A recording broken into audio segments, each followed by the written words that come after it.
My movie, 100 Years of Evil, is about that Adolf Hitler probably didn't die in the bunker.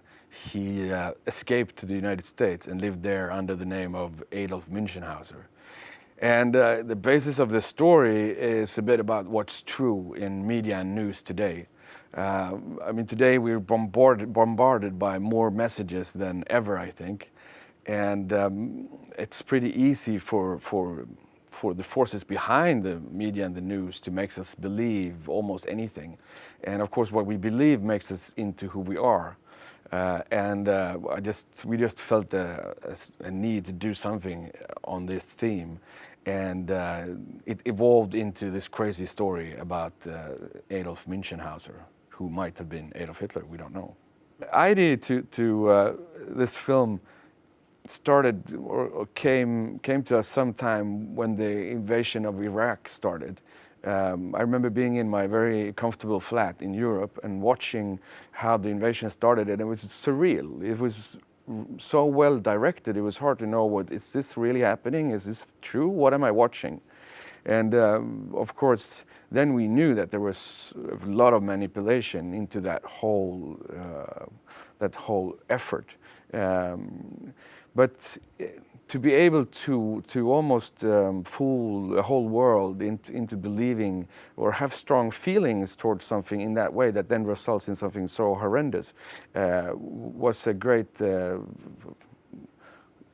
inspiration to do something about it. And then we started, thinking about ideas that could evolve into a kind of thrilling movie. We wanted to break some rules and break some barriers, and I think hopefully the audience will appreciate that, even if it's harder to just say that our film is a typical this kind of film.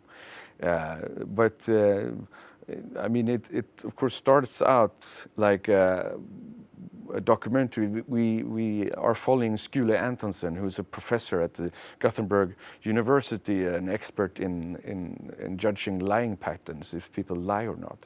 And he discovers traces that says, indications that Adolf Hitler probably didn't die, and that he went to the US.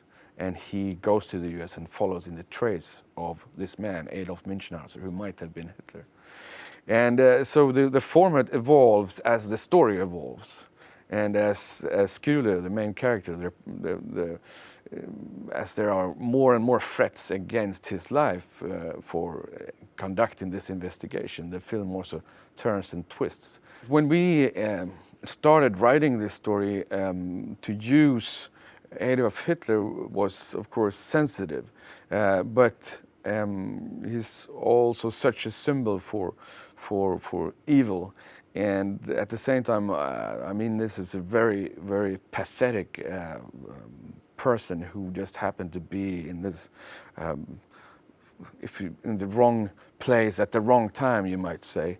And to take him apart, I mean, if he lived and if he was Adolf Münchenhauser, he was really one of the most ridiculous persons that ever lived. And to take him apart and to finally be able to do what we do to him at the end of the film, which I won't tell you now, gave me a lot of pleasure.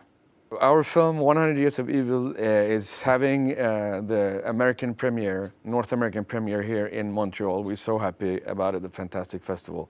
We're really enjoying it, and then it will hopefully go on the festival circuit, so it's starting to come out now.